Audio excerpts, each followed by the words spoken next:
Right, crazy quick video today after a crazy night that saw most of the northern and southern hemispheres bathed in aurora. Truly magical pictures overloading social media last night and today, splitting the world's population into either the wow I saw it or the damn I missed it group. I was lucky enough, I was out by the fire pit on the patio and I got pinged by one of my apps. Managed to get the Mini 4 Pro up into the skies and capture some lovely aurora over the city. And in many cases, the results were pretty unbelievable considering they were in my back garden in a town near the south coast in East Sussex. But one thing I have found myself explaining over and over again today is quite simply what you see on social media is absolutely not what you see with the naked eye. And that is where I think a lot of people are inadvertently thinking they haven't seen the lights or they've missed them or they were looking in the wrong place. Because the actual blunt truth is that photos always look infinitely brighter and more colourful than what you will see with the naked eye. For me, the very best bit of advice I ever had was what I read on the Iceland Air in-flight magazine on a trip on the way into Iceland a few years ago.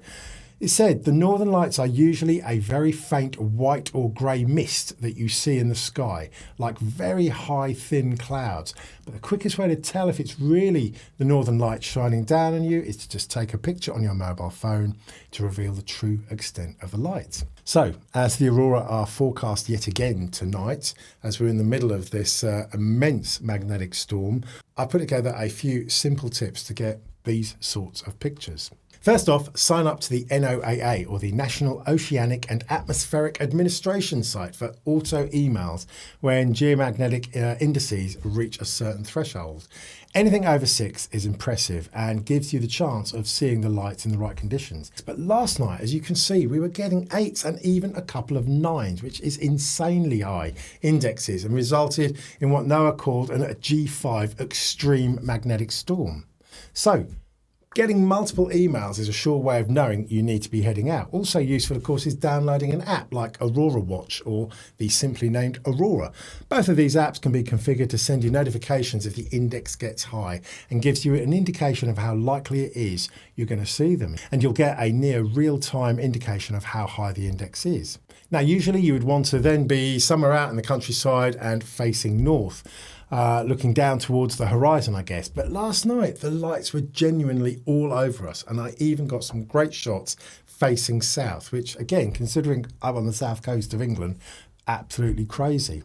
But keep in mind, with my eyes, all I ever saw was a green or a faint red mist in the sky. It was only when I took photos with my phone and then put the Mini 4 Pro up did I actually get to see just how bright the aurora were.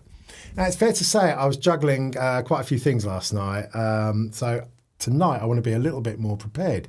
The Mini 4 was initially on auto, but when I changed it to manual, up the ISO and the exposure, and slowed the shutter speed right down, I got way better results.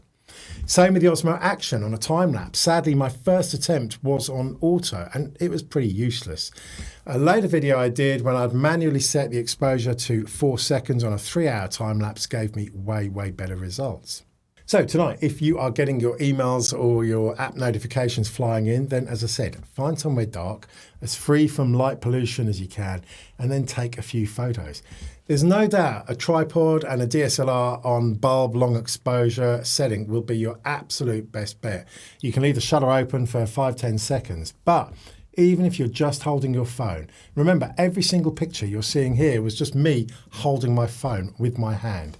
Flip it onto the night setting, try holding your phone still, and just get a few pictures in different directions. On my phone, on my Samsung, I found the standard lens was the only one that worked properly. When I went to its wide angle mode, the northern lights did not show up at all. And obviously zoom was no good either, but the standard zoom was perfect. Finally, remember, you will need to edit the picture afterwards to boost the exposure and the saturation to bring out the colours.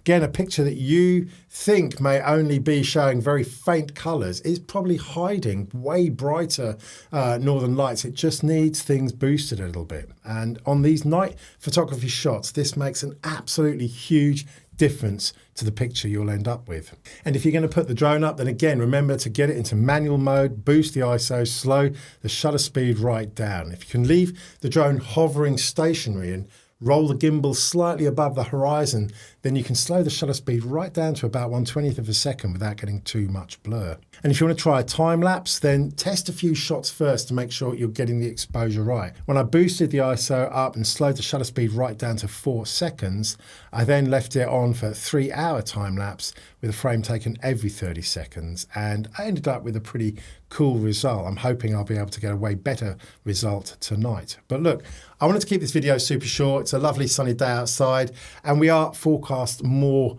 Aurora tonight. I'm hoping that some of the tips I've mentioned in this video will help you get some decent shots. As ever, give me a little thumbs up, and here's hoping for another magical night.